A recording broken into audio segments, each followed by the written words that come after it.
coming on a Friday, last day of GDC.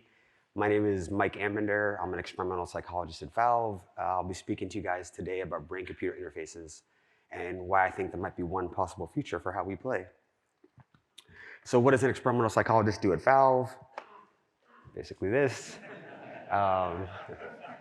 So maybe not. So I'm not on the clinical side. I'm on the research side of things. I show this picture because it gets a laugh, makes people happy at the start of a presentation. But I've been giving it, I use this picture at the start of basically every talk I've given for the last 5 or 6 years, right? And it reliably does get a laugh. And so I want you to think about that for a moment. What kinds of things could we do as gameplay designers if we could elicit reliable reactions? Or if we could determine we were eliciting reliable reactions to various things our games were doing? Think about the notion of reliably knowing that somebody is experiencing a particular sensation and how that might change how you design games and play games. So this is the question that motivated the talk. How will you interact with technology in 10 years? Right? What is the future of computing? What is the future of gaming? What comes to mind when you think about consuming entertainment in the future? Right? Is it mobile? Is it VR? Is it AR? Right? Is it screens everywhere? Is it something like Minority Report? Now, we're in the vision track. This is we're supposed to be speculative, to be forward-thinking. And so what I'm about to cover is one possible direction that things could go. So here's a quick overview of the talk. We'll go quickly through current generation interfaces, and then I'll talk about 3 ways that I think BCIs could significantly impact us as game designers. We'll talk about ways to improve playtesting. We'll talk about adaptive gameplay, and then we'll talk about what I guess I'm referring to as true BCI, but actually replacing current interfaces with interfaces that interpret your thoughts and translate them into something useful. And then we'll end with a discussion of the challenges, the roadblocks, the things that might get in the way. So let's define BCIs. This is my definition, but you'll see similar definitions kind of wherever you look. But basically, it's a communication pathway that transmits neuronal signals, so things that are happening up here, into actionable input for some external system, right? Could be a game, could be a screen, could be whatever. I also want to make the broader point that while I'm going to describe, or most of the talk will be about measuring neurological activity, truly what I'm talking about is acquiring physiological data from a player, right? And asking the question is, what changes when we can incorporate information about a player's internal state, what they're feeling, what they're sensing, what they're experiencing, what they're thinking, and incorporate that into our game designs. So again, while we're going to focus on information acquired from the brain, there are other modalities and methodologies that will give us knowledge about a player's internal state, and we're going to cover them briefly. Another point to keep in mind is that in one respect, every interface is a brain-computer interface. Right? We're always translating our thoughts into a system response. It's just mediated by a piece of hardware. Right? So what differs is the medium through how we process the information that is an intent and turn it into something usable. And so we might be able to accrue a lot of the potential benefits I'm going to describe today by not measuring brain signals directly. And what truly matters is having a reliable way of recording information about a player's cognition or emotion or experience. And so I'll describe other ways we could do this briefly, but really we're going to focus about brain-computer interface stuff today because I think in the long run, this will give us the most bang for our buck. So I'd like to kind of walk you guys through an analogy. If you think about having a conversation with somebody, there are both verbal and nonverbal parts of the conversation, right? The verbal, the words that you say, and the nonverbal, right? Like the change in somebody's tone of voice, right? If they're facing you or not. Their facial expressions, right? And when you get verbal and nonverbal information, you put them together, you get a complete conversation. And so I guess the point I would like to make is that right now with games, we have traditional inputs, but we might be missing the nonverbal part of the conversation, right? There might be other data that the player could be providing to us as game designers that we're not acquiring. And so what happens when we add in physiological data, right? Is it possible that we could make new kinds of games? I'm going to spend the next few minutes trying to convince you guys that yes, it is. And I think this will be a useful analogy, a useful framework to keep in mind for the rest of the talk. So let's talk about current generation interfaces. Broadly speaking, you're transforming some intent. I want to jump. I want to aim to the left. I want to move forward. I want to reload. Can you combine it with a current generation control, a mouse, a keyboard, and so forth. And it turns into an on-screen action. And so let's briefly cover what we can do with current generation technology, right? Mouse and keyboard. This is actually my keyboard, my mouse. With a mouse, you get a one-to-one mapping of hand and wrist location to a location on screen. You can shift directions. You have button presses as well. Keyboards transform keyboard presses and on-screen actions. You can navigate with WASD. You're limited in the number of things you can do by the number of keys, but also by player memory, right? Keyboards could give you, with combinations of keys, thousands and maybe even tens of thousands of possible inputs. Humans can't remember that many, not to play a game. So memory is actually a fundamental limitation here. So how many possible combinations do you think you could remember off the top of your head when you're playing a game? 10, 50, 100? There is a limitation. And so a question to think about is, what if you didn't have to remember everything? What if you could just think about what you wanted to do and it happened? Like, would that change how you play games? This is the gamepad. I work for Valve, so this is the Steam controller. There are also lots of other great gamepads out there. Again, we have buttons that mimic kind of what we get from keyboards, and we have analog sticks and touchpads to mimic what we get from a mouse. Analog sticks, instead of being one-to-one mapping, give you a velocity vector, right? You get a direction and a displacement, and you have D-pads for more binary actions. We also have gestural controls, right? Things that let you make more naturalistic movements. Wii boxing, you can actually box. So you get a wider array of possible movements and more naturalistic, which is kind of intuitive to, I guess, in kind of would be a useful memory cue. It's also fatiguing. Moving your hand and your wrist is not as tiring as moving your entire arm. A quick summary of what we just discussed is, again, we're mapping intent to on-screen output. We're doing it with reasonable latency. You have to think a thought and translate it into a finger movement or a hand movement or a wrist movement. We have restricted bandwidth. We can only do so much at once. How many different keys can you press at once?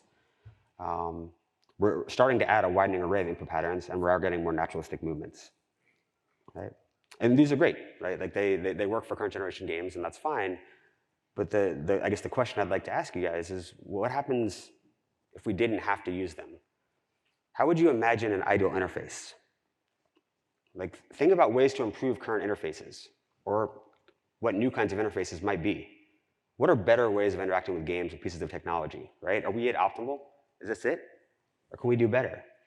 What is your end game for an interface? What is your dream interface? Like, what are ways things could be improved? So if you couldn't come up with anything in like the 8 seconds I gave you to think of stuff, I made my own list. So interfaces could respond quicker. They could allow a much broader space of possible input commands. We could have complex patterns of input. We could have chains. Think about doing thing, I want to undo the last thing I did and rotate this thing that I did and whatnot. We could also maybe get additional access of information from the player. And so I want to drill into this one, and this is going to be the focus of the talk. Right. With BCIs, we can make progress on all of the, I guess, the top 4 ways we can potentially improve interfaces. But what I'm really curious about, or what I'm really fascinated by, is what happens when we get additional data from the player we're not getting with current generation interfaces. So what could we do if we had more or different kinds of information from the player, right? This is the question that kind of motivates this research. What about all the data we're missing from the player's experience, right? We know what players are trying to do in game for the most part. We know if they're jumping or reloading or selecting a character, right? Or trying to attack. But we don't know how they're experiencing it. So are they happy or are they sad? Are they engaged or are they detached? Are they challenged or are they bored? Are they frustrated or curious? Are they exploring or solving puzzles or goofing off or playing seriously? Are they learning something new? Are they learning something old? Are they distracted? Are they remembering something? Are they speaking to a friend? Are they getting angrier? Are they getting happier? Right? So do we actually need any of this? Maybe not, but I would like to find out.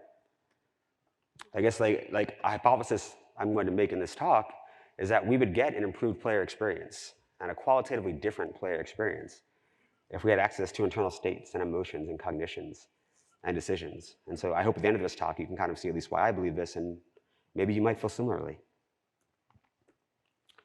Okay, so let's get to the good stuff. Here's a picture of me wearing my sweet open BCI EEG headset. It's an open source company. There are other EEG headsets that look a little bit different, but I kind of like this one because it always makes people ask me what I'm doing when they see me wearing it. So again, broadly speaking, a BCI, or at least as I'm using it here, right, is a way of transforming what happens up here into something usable for a system out here, right? So we want to interpret physiological data and turn it into something useful. And so, while again, I am referring directly to measuring neurological signals, right? Again, truly any way we could reliably detect emotions or decisions or intents or thoughts, could fall kind of like under the space or under the, could be used for what I'm about to start describing. So this is a cool looking picture of a neuron. You guys might remember neurons from your 8th grade biology textbook. Neurons are nerve cells. They are the atomic units of the brain. I promise this is the only, I think, biology slide in the talk. So neurons are the atomic units of the brain. If you put enough of them together and you organize them in various functional and hierarchical ways, you get a brain, right? And so they communicate by firing or not firing. They send electrical signals down various pathways of processing, and they're clustered together in various brain regions and seem to provide distinct subsets of functionality, although not always. There are about 100 billion in the brain, and connections between neurons is called a synapse. There are about 1,000 trillion, or 1 quadrillion, synaptic connections in a human brain. And when neurons fire, and this is the important part, they produce every single aspect of conscious and unconscious experience. Every thought you have, every sensation you have, everything you perceive, every feeling you have. They're a consequence of neurons, or bundles of neurons, or patterns of neurons firing together, or not firing. So in some respects, we're actually already inside the matrix. Like what we see and experience and feel, right, is constructed by neurons firing up here, right? And when you have, when you have a thought, neurons fire in a particular way. When you have a different thought, neurons fire in a different way. There is a neurological correlate or origin for every single thing that happens in our brain. And our reality is constructed by these patterns of firings. And so if we could reliably measure them, then maybe we could start doing useful things with them. So just to drill into that a little bit deeper, what are we actually measuring? Patterns of activity in the brain, whether they're temporal, so happening over time, or spatial, where they are happening in the brain. And we're also measuring responses to external stimuli, what I see and hear and feel and touch, or imagined, what I'm thinking, right? All of these will produce, all of these will induce neurons to fire. So what we're actually recording, right, is firing rates of neurons or firing rates of systems of neurons or blood flow to areas where neurons fire. We simply want to understand locations of increased levels of activity in the brain and hopefully what they are. And if we can take these patterns of activity and describe them in terms of something a player is experiencing, that's the trick. We need to say, okay, this pattern of electrical impulses means happiness, or it means sadness, or it means I wish I had reloaded a fraction of a second earlier. Or I see somebody doing something cool in a game and I wish I knew how to do that. So how do we measure this? The sweet BCI headset, or EEG headset, is on the lower left. It's an EEG. Everything that has an acronym I'm going to try and say, although I think I'm going to mispronounce them, so you guys can laugh at me if I do. EEGs are electroencephalograms. Like that. They measure electrical activity in the brain. The one in the middle is FNIRS. It's functional near-infrared spectroscopy. It measures light scattering off blood flow. And then you have fMRI, functional magnetic resonance imaging. Also measures blood flow, or essentially oxygenated blood flow. And these are ways of detecting essentially just neurons firing. I alluded to other physiological signals we could measure. Heart rate, galvanic skin response essentially is a change in the pH composition of your sweat that's correlated with physiological arousal. Pretty reliable, pretty useful. Eye tracking, we can see where you're looking in a display and get an index of attention. We have facial expressions, which indicate emotion. We have muscle tension, which is an EMG electromyography sensor that can also kind of give you insight into a player's emotion. And then you have posture, which could give you guides, social cues, and perhaps measures of engagement as well. All of these might be useful, and all of these might get us a long way towards kind of like the things I'm about to describe. But we are going to stick with BCIs, and I guess that's the last time I'll give you guys that caveat. So I've also been talking primarily about the central nervous system, which refers to what's happening up here in your brain. We also have a peripheral nervous system, right? We have nerve cells that go to our fingers, go to our fingertips, and reach down to our toes. People have different estimations of how long it takes a signal to travel from your brain to your finger. one number to use could be 100 milliseconds. What if you could intercept the signal right here at the wrist and say, yeah, we know that means you want to turn your hand this way, move the mouse this way. What if we could shave off 10 milliseconds or 20 milliseconds or even 30 milliseconds off of your reaction time? Do you think people who play games competitively would want that? What if we could predict your movement before you made it? Would that be interesting? There are people working on this right now. Seems possible. Another interesting thing to think about with BCIs is I've been talking mainly about the read side of the equation. What about the write side of the equation? What about inducing? So the read side is interpreting brain signals. What about inducing them or creating them? Right? This already happens with perception and cognition, right? When games show you something, they're inducing patterns of neuronal activity. When they make you think something, they're inducing patterns of neuronal activity. You can also do that directly. And people are investigating this now. And this next slide might be the most important distinction to think about when we're discussing BCIs. You can create interfaces that communicate non-invasively outside the brain, and you can create interfaces that communicate invasively from inside the brain, or from underneath the skull, from inside the skull. Lots of things we can do. We can do non-invasively, EEGs, electroencephalogram, MEGs, magnetoencephalogram. But we can also go invasively with electrocorticography or stereo electroencephalograms.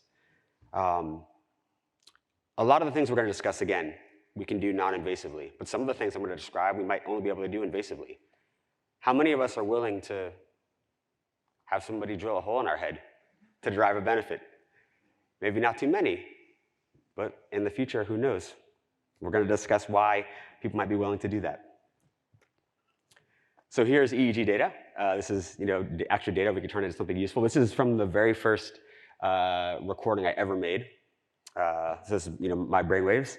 You can see that electrode number 8 was not seated correctly, so we'll never truly know what I was thinking at this point in time. But the trick here is to turn this into something useful. So this is data recorded over time. One way, and I won't have too much analysis slides in here, but I do want to kind of give you guys some insight into what you can do, is just look at essentially the firing rates of electrical activity in various parts of the brain, and you can categorize them. Delta waves are slow and beta waves are quick, and you can see where you get more or less of them in various parts of the brain. And so you can take these patterns of activity, and again, if you reliably measure them, you can turn them into something that says, yeah, a player is feeling this, or is thinking this, or is intending this. There are lots of signal processing techniques to do this. Machine learning and deep learning techniques are very useful in this space because we're dealing with noisy data. And a lot of work needs to be done, but this is one way that people kind of try and make sense of what's happening. So with BCIs, what can we actually measure today and measure non-invasively? Right, these are just headlines from journal articles. Here's an incomplete list. We can measure someone's learning, if they're learning something, and their ability or faculty to learn. We can measure surprise or novelty. We can measure if they're excited or relaxed. We can measure affect, which is just what psychologists refer to as kind of the direction of emotion, whether it's positive or negative. We can measure whether if they're attending to something, or if they're engaged, if they're bored. We can measure responses to in-game stimuli. And we're not always getting these signals reliably, but we're starting to figure out how. Right? So just think about what you would want to know about your players. There is a long list of things that we can get right now with current generation technology, current generation analysis, and current generation experimentation. So I guess I'm going to make the case that there is increasing BCI interest these days. And the reasons for that would be, we're getting better at imaging, detecting data, also at stimulating, which is the right side of the equation, and also the analysis, like deep learning is very helpful here. Also, we're figuring out ways to aid people with disabilities, people with sensory impairments or motor impairments or cognitive impairments. We're getting the ability to, help people see again who can't see, and hear again who can't hear, and manipulate things again if they've lost a limb or if they're paralyzed. There's also fears about general AI. People have those concerns, and they'd like to figure out how humans can compete, and so they're looking at BCIs. And people have a general interest in augmenting human capability. Can we push ourselves past where we are now? It gets a little hairy, but again, it is driving interest. There's also one more factor that was kind of important, is that if you're going to measure brain signals, you need a way to get people to wear a helmet. And so if only us as game designers had a way of doing that, well,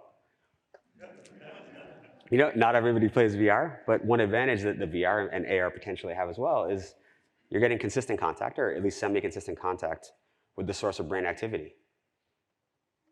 So you might be able to do interesting things if you could convince people to wear a helmet that had EEG sensors.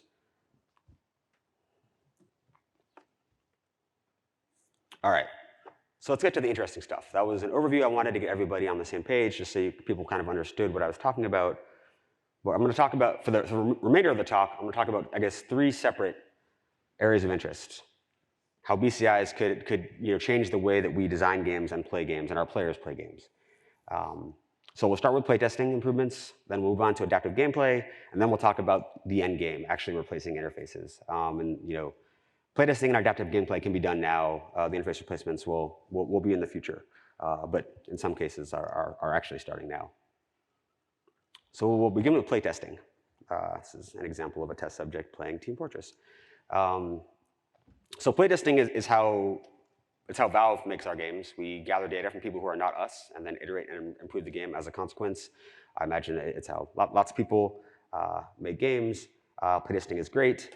Here are a few traditional approaches: direct observation. You're watching somebody play the game. You can ask people questions afterwards, or sometimes during. You can give people surveys. Game metrics are how we test on the player base at large, look at kind of some measurable human behavior, and also doing usability to poke at specific aspects of what's happening. Playtesting is great. There are downsides. If you ask people questions, they rationalize, they invent, they confabulate and conflate, and they forget things. We can also only measure what we record, right? Any behavior we're not recording, we don't know if it's happening. And it can be hard to know why sometimes. As a psychologist, I'm happy to walk you guys through all the ways that people don't understand why they do what they do, but that's a separate talk. We also lack moment-to-moment insight about what a player is experiencing. They can tell you in the moment, but that changes the experience. And they can't tell you everything. And large sample sizes are impractical, right? We can bring in 30 people a week, or maybe 100 people a week. What if we could play test on 300,000 people a week, or 3 million? Would we become better game designers? So let's walk through 6 specific ways that BCIs could be interesting. How they might help us get moment-to-moment insight to what our player is experiencing, how we might get more objective data and do it at scale, the new kinds of data we could get, how we could measure things over time, and then how it becomes, I guess, a source of a way of giving us more confidence as we could let it kind of work with other methodologies we currently have. So moment-to-moment insight. To me, this is the thing that I guess most excites me, I guess, at the moment, right? Because we can do this right now and get data we haven't had before. We can get a real-time understanding of a player's emotional state, moment by moment, second by second. We could start figuring out responses to individual components of gameplay. So think about that for a second. You could understand how a player reacts to a specific enemy or a chat message or a bullet that's fired, or if they die, or if they kill a character, if they choose a character, or if they see a piece of the environment they like. We could eliminate gross responses, like, oh, I like this. Yeah, the game was 5 out of 10, or it was great, or it wasn't. We could determine the components of a player's experience that lead to the overall impression. In essence, we get to ask a question at every moment of the playthrough, and we get an answer without interfering with the experience. I think that's spectacular. So this is what I'm most optimistic about. Now, I'm presenting a rosy picture, right? Like, work needs to be done, right? But with current technology, like, this is possible. We also get more objective data, right? Internal sensations are not interpreted by the player, right? They're not conflated or created. And we avoid memory problems, as I said, right? We know if someone was feeling challenged instead of just hoping that they reply to our question honestly, right? We could truly know if a player was feeling, we're doing game balance, right? And we asked them in a playtest, was that hard? Some people don't like being honest. We would know. Think about this. Instead of trying to induce a particular emotion in gameplay, like, is a player afraid? Are they excited? Are they surprised? What if we could actually know, right? Like, we're designing with intent. We're trying to induce particular emotions and sensations. We could actually know if a player was experiencing them. We could also do this at scale, right? We derive so much information from bringing people in and playtesting at Valve. But what if we could do that on everybody? We'd have much more information about how people were playing and consuming our games. Right, at the moment, playtesting on the population means you look at changes in measurable player behavior, like 20% of players are playing this map, whatnot. But if we could get the advantages of direct observation and of internal state out to everybody, we'd be much better game designers, right?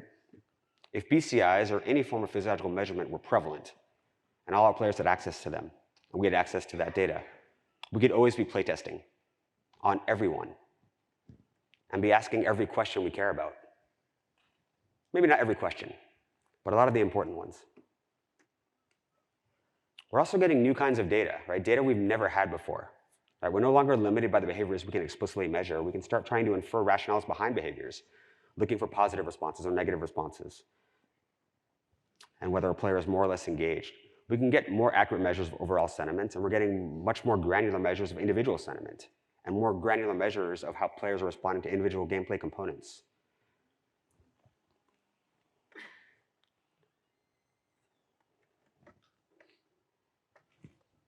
Here are a few examples. We could predict when someone is about to quit, both a session and maybe forever. We could better understand game balance. We could see if forum responses correlate to overall player sentiment. Right? This has been something I've been, I guess, fascinated by for a very long time. Right? Is what we're seeing people write on forums and in emails, is that a loud minority or a loud majority? We could better understand if the data we're getting from forums and from people writing in actually correlates to how people are experiencing the game out in the real world. We could better understand impressions of a new weapon, a character, a cosmetic, a map, a game mode. We could figure out what parts of an update somebody enjoyed and how they feel about the game's interface. We could figure out which players are toxic, which players are good teammates. We could find out the most satisfying elements of gameplay and the least. And what parts of the environment do they hate? And how helpful the tutorial ends up being.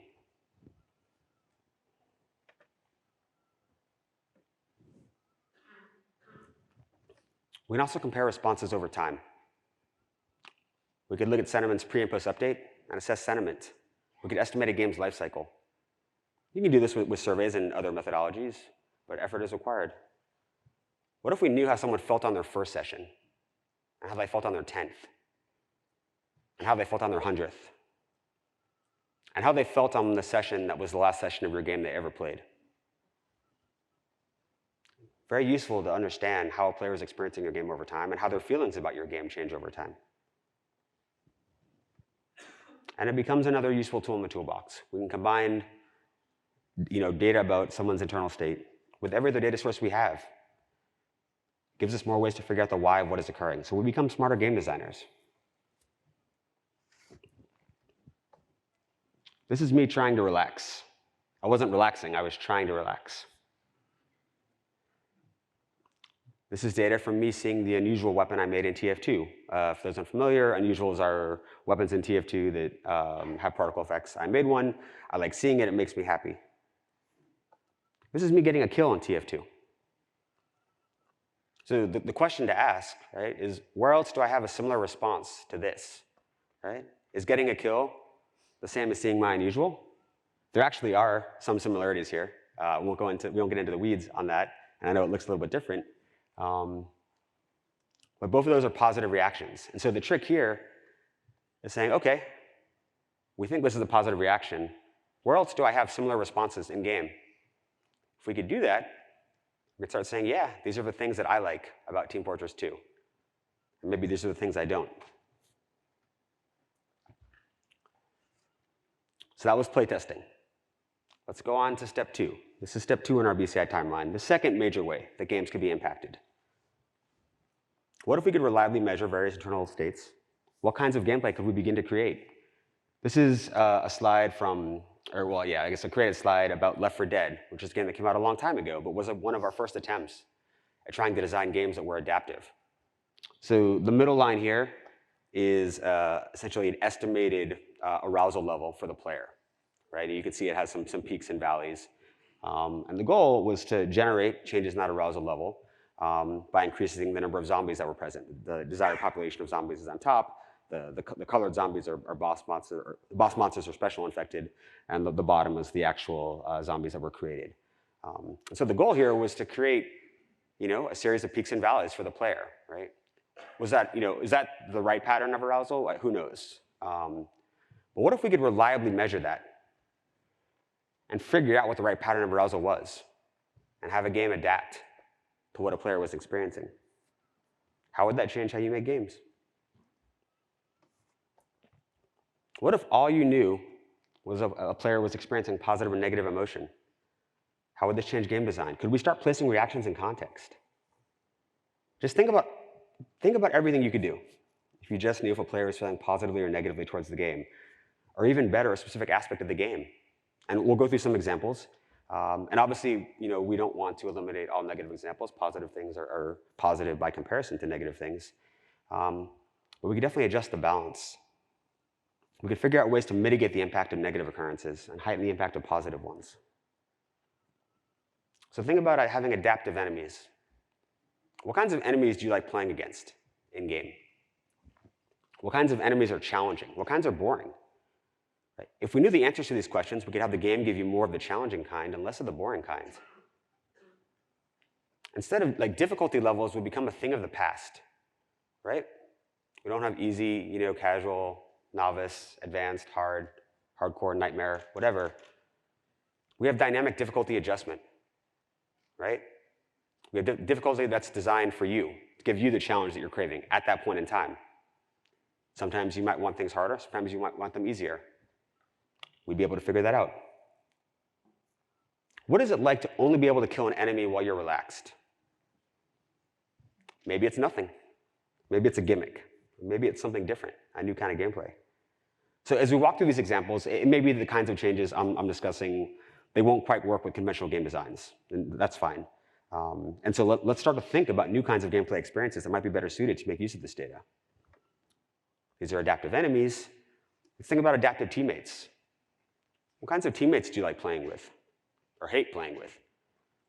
What parts of the game do you enjoy doing? We could pair you up with other people who like doing the things that you don't like to do and form better and more cohesive teams. If we could identify toxic players, or you're feeling that somebody's a toxic player, we could automatically mute them or keep you separated. What if you knew how your teammates were feeling? Or what if they knew how you were feeling? Again, I'm asking questions not because I necessarily have the answers, but I think that BCI technology makes them seem like interesting questions to ask. What about adaptive rewards? Here are examples of a few rewards in Counter-Strike. We have new items, badges, friend requests, social rewards, XP. We could figure out what kinds of rewards you like and the ones you don't. We could start tailoring rewards to the individual player. So we would avoid the things you didn't like and give you more of the things you did. Right? The theme I want to hammer home is that games, in some sense, become way less static. And obviously games are not static, but on one axis they are, right? They could be a lot more adaptive. They could learn more about you, and they could respond individually to what you're doing and how you're experiencing it. What about avatars that mimic your mood? And what if in-game characters reacted to it? What if you had conversations and interactions that more closely mimicked reality? Right? Just imagine more realistic conversations. Right? We're not going to solve the Turing test tomorrow, but we could change how you interact with NPCs and with other players. They could see you were feeling frustrated, or if you were happy, or if you were sad. Just truly think about it. Games right now, we do our best. Interactions could get a whole lot more realistic and engaging. Here's an image from Dota. Just take a look at it. What aspects of it do you like or dislike? Which heroes or characters in the game do you like or dislike? How do you feel about the trees or the flames, the health bars, the combat, the strategy, the tactics? All of a sudden, we start becoming able to assess how you're responding to various elements in game, and maybe we could start having the game change things. We could make small changes. We could make big changes. We could even make medium-sized changes. So this is the question. How does gameplay change when you know what the player is experiencing? Right? What aspects of the game could we change if we knew how the player was responding? If we knew if a player was frustrated, or engaged, or feeling challenged, or immersed, what if they were in flow?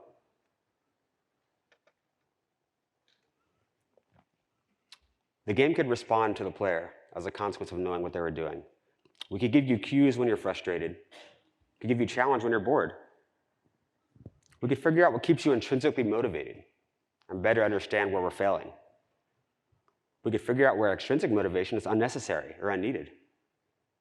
We could figure out what leads to flow or immersion and when you're in it and when you're about to become in it. We could improve accessibility and figure out when players needed assistance. We can enlarge text, change audio cues, change gameplay, reduce complexity. We could figure out what a player needed and respond accordingly. Here's a screenshot from Valve's best-known game, Alien Swarm. Came out a while ago. It's a top-down shooter, awesome game, a lot of fun to play. This is an experiment we did a while ago where we used physiological signals, physiological arousal, as an input to the game. We gave you 4 minutes to kill 100 enemies, and the timer would tick down quicker if you got more aroused, if you got more excited, which would then cause you to get even more excited, and then it would tick down even quicker. And so you get a negative feedback loop. And so, it's one design that may or may not actually end up being suitable for consumption, but you can start thinking about novel kinds of gameplay experiences when physiological data becomes an input, a direct input to the game. Imagine a spy game where you actually have to be a spy and fool people with your voice, your words, your behavior, and your thoughts. What about a true role-playing game where you actually had to play as the character we are currently pretending to play as? Right? Maybe these are gimmicks, right? That's fine. Maybe there's something different, something cool. Could we teach players how to play our games more effectively? How great are we at designing tutorials right now? Maybe we're really, really good. We could probably be better. We could figure out when a player was learning or in a state that was amenable to learning, right? Maybe figure out why they learned and help them learn quicker. We could better understand what are the components of skill in a game and teach them to other players. And conversely, could we teach games how to play our players more effectively?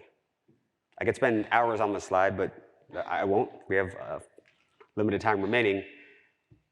But think about, game dynamics, they're no longer static if we had access to this data. We start discovering what the player enjoys or doesn't. We're making fewer assumptions about the player's intent or preference and creating a broader range of experiences for the player. Right? Just as players respond to the game, games can start to respond to the player. If these are the kinds of gameplay experiences you like, well, we can start to give you more of them, less of the ones you don't. Right? Games will start to learn how players want to play their games. And as a consequence, gameplay becomes adaptive and personalized. We start modifying aspects of the game, the difficulty, the individual components of the gameplay, the rewards, the teammates, the weapons you get. We change the visuals, the sound, the interfaces. All of this can adapt to what you're feeling and experiencing. Right? So gameplay is no longer one size fits all. It's tailored to the player. It's no longer a game for everyone. It's a game for you. Step 3, interface replacements, the true BCI, the end game. So we're going to start getting speculative, or at least more speculative than we've been so far. So let's go back to that question. How will you interact with technology in 10 years? Right? Well, when you say BCI to people, sometimes they think, you're going to think a thing, and it happens.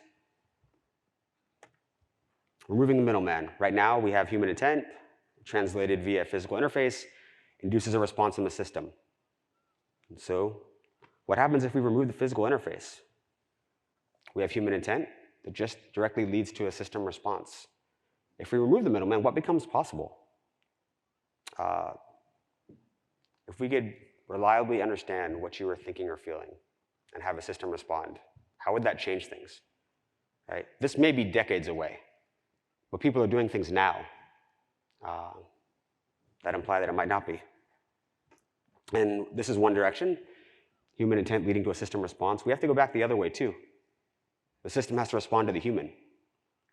So it can do so via current display technology, or might want to remove the middleman from that direction too. We need to figure out how a way for the system to send a response back to the user directly, without mediation. So how would we do that? Well, we can already kind of do that.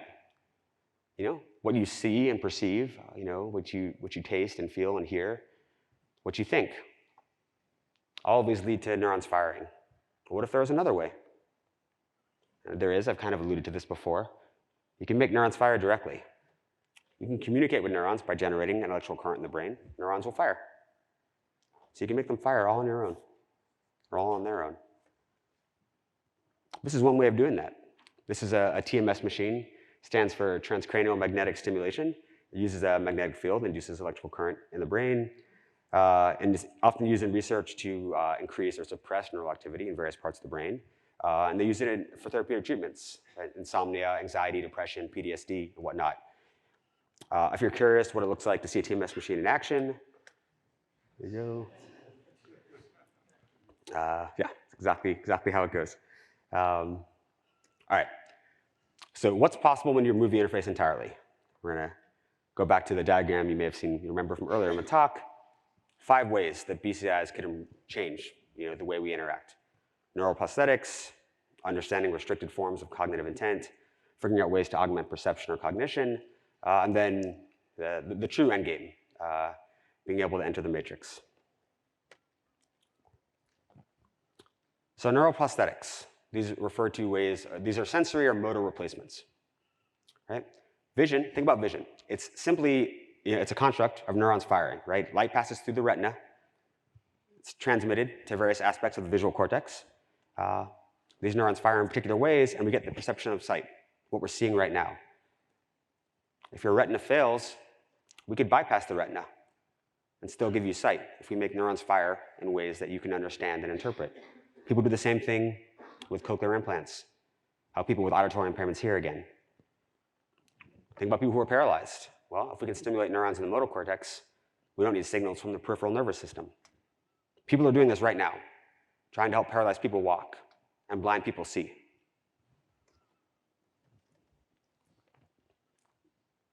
What if we understood rudimentarily what you were thinking? We could replace a mouse or a keyboard or a gamepad. There are probably people in this room who are working on that at this moment, being able to type with your thoughts, navigate through an environment with your thoughts, make a selection with your thoughts. What about augmenting perception? Could we make you see in infrared, like the Predator? Could we increase contrast sensitivity, help you see with a higher resolution, or give you access to other spatial information, like echolocation? Could we make you navigate like a bat? Could we add a sense? Could we improve your sense of touch, let you hear at different frequencies, taste and smell new things you've never tasted and smelled before? People are looking at this too. What about augmenting cognition? Cognition is tricky. There's a lot we don't know. What if we could focus attention? Just make you better at attending to what you wanted to attend to. What if we could stimulate appropriate areas of the brain and prevent you from being distracted? What if we could recruit neurons for other processing tasks? Or increase your short-term memory capacity? Make you hold more in memory at once? That would be incredibly powerful. What if we could improve memory retrieval or the resolution of long-term memory? If we could help you learn quicker or more effectively, or speed up your reaction time to various stimuli, or help you interface directly with machines. If you treat insomnia via some sort of BCI interface, are you augmenting cognition? To me, the answer is yes. That's happening now. And then there's the matrix, the end game, right? Calling it like an augmentation of experiences, it's underselling it. But if neurons are truly creating every sensation that we have, well, if you can stimulate neurons directly, you can put people inside the matrix. This is, again, is decades and maybe even centuries away. But the path forward, the path to that, I guess, reality, people can see it, and they're actively working on it. So we've talked all about, well, yeah, this is me contemplating challenges now with my BCI headset, EEG headset. So we talked all about, the possible things, why BCIs might be interesting. So let's talk about the problems. the things we have to do to get there.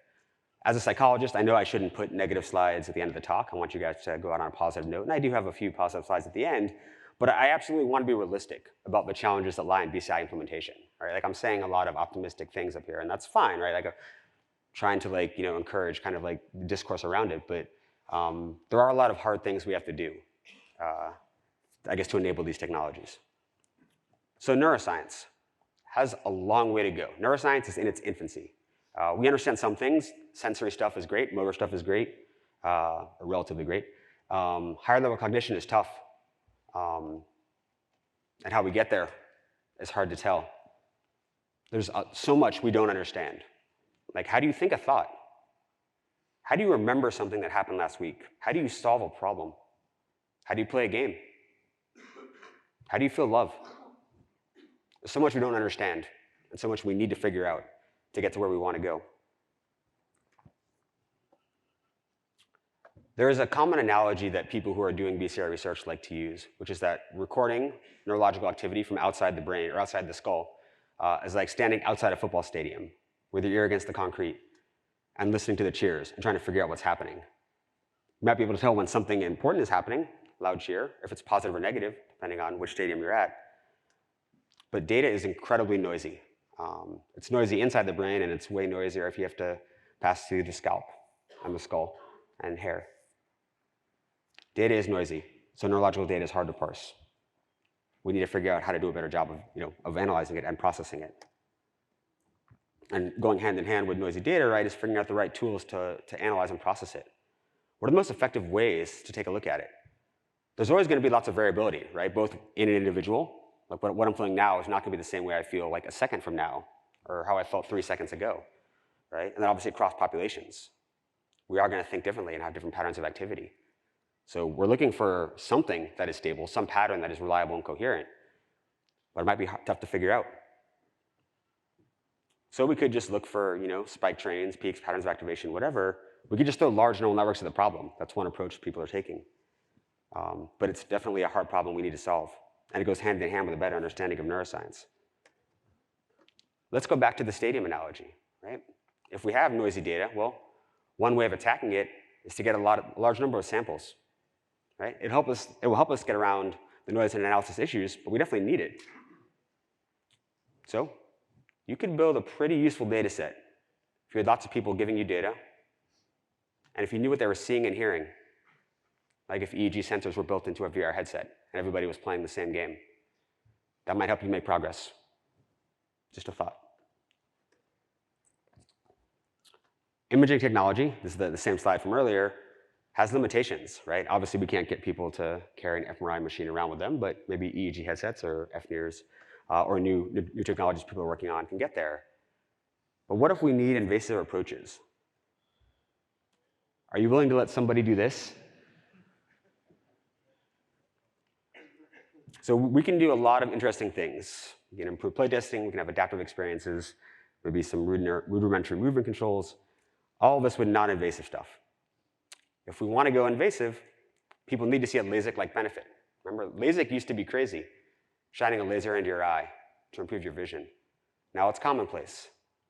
Will the same process, will the same transformation take place with invasive technologies? Let people implant electrode arrays in your brain? Maybe, maybe not. So when implants get to the LASIK stage, there's also another reason I showed you this picture, right? This is the third time I've shown a picture of Gabe, right?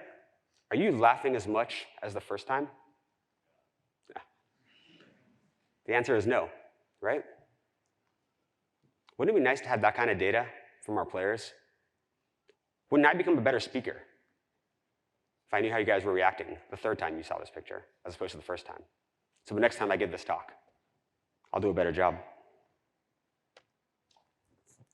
There are also issues with hardware costs and dissemination, building these things, building imaging technology, getting it out to people, right? Sensing technology costs money. There needs to be a benefit to customers, right? What if they're unwilling to share this data with customers, or with developers, right? This could be personal stuff. We need to be able to convince them that there is utility in helping us make better games and creating new kinds of gameplay experiences. That might be tough to overcome.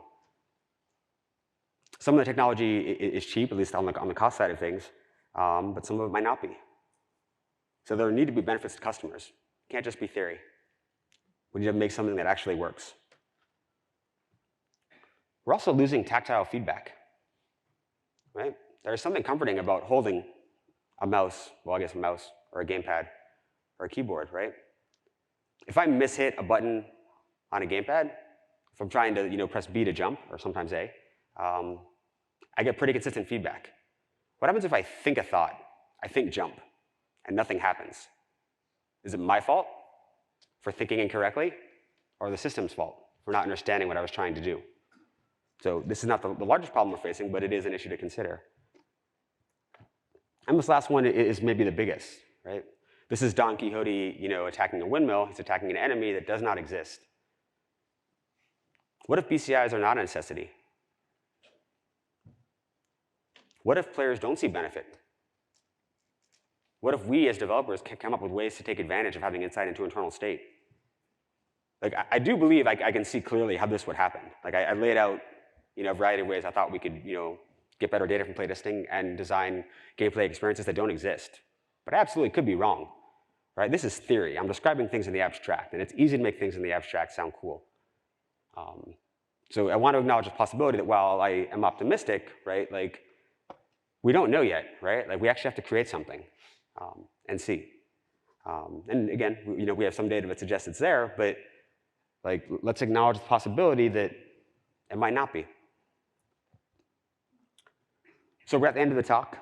I'll summarize where we are, why we think BCIs are interesting, moment-to-moment insight into experience. We get to do it at scale. We get all kinds of awesome new data. And we get to design games that are adaptive. That's probably covers a lot. I probably should have made that, use a larger font for that point, but hopefully I've made the case as to why I think that's interesting. And the same for replacements for traditional interfaces, right? The end game. New kinds of experiences become possible. So when can all of this happen? Well, we actually have to start doing the work, but we can start making progress on playtesting and adaptive gameplay now. Adaptive games might take a few years to get going, but we can start the process now. And then interface replacements, well, again, people are working on things now, but could be very, very far away. So I don't know exactly when all of this will take place, but what I do know is that in the future, I very much hope this is how we play. So thank you very much.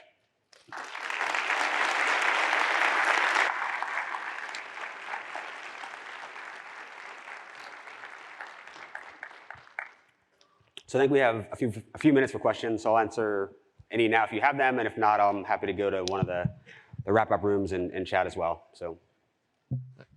Hi. So is Valve doing anything dealing with the collection of data from atypical brain structures? So because one of the challenges is going to be that people that either have abnormal brains and don't know it try and use these devices and don't get the same responses as others? Yeah, so so at the moment, we just have to collect data from anyone who we can get data from, and then start figuring out, which aspects of it are reliable, and if there is something different about some individual person. So that will likely come up as a consequence. It's not something we're looking at directly at the moment. And also, that's going to become important later on when you're providing feedback to the player. So for each game, you may have to do a calibration of the actual individual person. Yes, yeah. So absolutely, what this actually looks like in practice, right? Ideally, we get to a point where players could play the game, without any changes on our end for, a couple hours or whatnot, and we would get enough data to start making, testing hypotheses about what they might, like or don't like, or if they're feeling engaged or whatnot. So, and maybe we'll get a lot better at it. It can turn it into something that's 5 minutes or half an hour. But yeah, at the moment, I guess the way I see it is we probably gather a fair bit of data at the beginning. Great. Sure. Nicole Lazaro from Zio Design. Hey. And yeah, interesting talk. I also am really interested in the opportunity with VR and other sort of headsets, just so we get more measurements up there. I was curious on the point, especially about adaptive gameplay. Why muck around with the skull when you're looking at when emotions are so important to to balancing? Even if you have frustration and you can measure it, which we did 15 years ago, your frustration curve. Some players play to get super Cuphead frustrated. Yes. In order to feel the feeling of Fiero, yes, I won, because you can't push a button and win. Yes. So just saying, whether they're being positive or negative, we don't want to pull, if you pull all the negative out, then there is no actually gameplay. It's flat. They want to feel that emotion. And so then going back to BCIs and EEGs, you're really only measuring those systems. The data is noisy, agree, but they also can only measure, the first quarter inch of activity, which is all neocortex, where emotion happens is in the deep brain, the hypothalamus, the amygdala, and all that. It's wires, neurons, but it's also pipes, oxytocin, serotonin, all of these chemicals. So I was curious, like, why are you so optimistic about, BCIs that are measuring from the external, they're non-invasive when we could just measure facial expressions, like on your earlier slide, we used Paul Ekman's facial action coding for the 4 keys to fun, which is our model on emotion and how gameplay creates it. Yeah, so it may be that we can use webcams looking at somebody's face and get almost everything we need. I think the reason to think about BCIs is that we actually can get a little bit more. I think than we can get. I think we can do a better job with emotions, even if we can't get deep into the brain. Although hopefully changes in imaging technology will kind of address that as well. The purpose of the talk is not necessarily to say that BCIs or what I was describing with EEGs are definitely the way to go. Eye tracking and a webcam and a GSR sensor might get you everything you need. But if we are going to think long term, and we are trying to think long term, trying to understand what's possible and what we could get that would be more granular than what webcam would give us, it seems like EEGs, I guess, they give us a lot of things and potentially a lot more. So, because there's hundreds of emotions, not just 3 or 4. Yeah, we're absolutely not wedded to it. It's like, again, I had the one slide about physiological signals. I'm speaking about BCI because we think in the long run that's where things will end up. But maybe over the next 5 years it's just webcams and we get a lot from that. Yeah, or you can also measure the micro expressions. You could actually measure the muscle contractions on the face. Yes, that's with EMG and whatnot. And if you have a VR headset, you can have EMG sensors Yeah, as so well. you get curiosity, surprise, anger, contempt, a lot of stuff that's happening on muscles. So. Yeah. Thank you. Sure. Hi, thanks. Great talk. So I do EEG and VR research just as part of my graduate program. Yep. One of the problems that we have with just having EEG be a good control interface for VR is to reliably classify just different trials in, let's say, like an event-related potentials paradigm. You have to average together a whole lot of trials. Yep. And while that brings user frustration down with regards to like trying to select like different objects, it then takes that control time up. Yep. So is like Valve looking at any like solutions for that to help bring bring EEG and VR together, like in the consumer space a little bit? Yeah. So one hope we have, right, which is optimistic, is that if we had 100,000 samples of the same person doing a task 5 times, as opposed to one person doing a task 500 or 5,000 times, that we could overcome the issue that you're describing, right? That may not be the case, but the hope is that by looking at how people are reliably reacting to a variety of things, and over time and with large enough sample sizes, that we could start getting a picture. And so we would start with So I think in the long run we'd like to be able to eliminate that. At the moment, in the beginning, we realize that's a problem and we'll have to overcome it. And the hope is that with enough samples we will, but that might be naive. Okay. All right. Thank you. Sure. Hi, I was wondering, you talked a lot about the adaptiveness of changing gameplay based on the actual physical emotional response. Yep. But I was wondering, how far along is the technology in terms of actually controlling characters within a game, such as telling someone to go forward and jump? Like, how far along is that? So it's right in the beginning, like non-invasively. People have trained people using EEG headsets to play Tetris, for example, right? It takes training and takes work, but so it is possible at the moment. But actually doing complex navigation through a space, that's we're not there yet. But and it may be that we eventually reach we come up against a fundamental limitation of what we can do outside the skull, and then it's like, well, we need to figure out a way to either we stop doing the research or we figure out a way to provide a benefit where people are willing to get implants. Okay, cool. Yep. Thank you. I guess that's all I have time. But yeah, I will. I guess we can go to one of the wrap-up rooms over there. So happy to chat with you.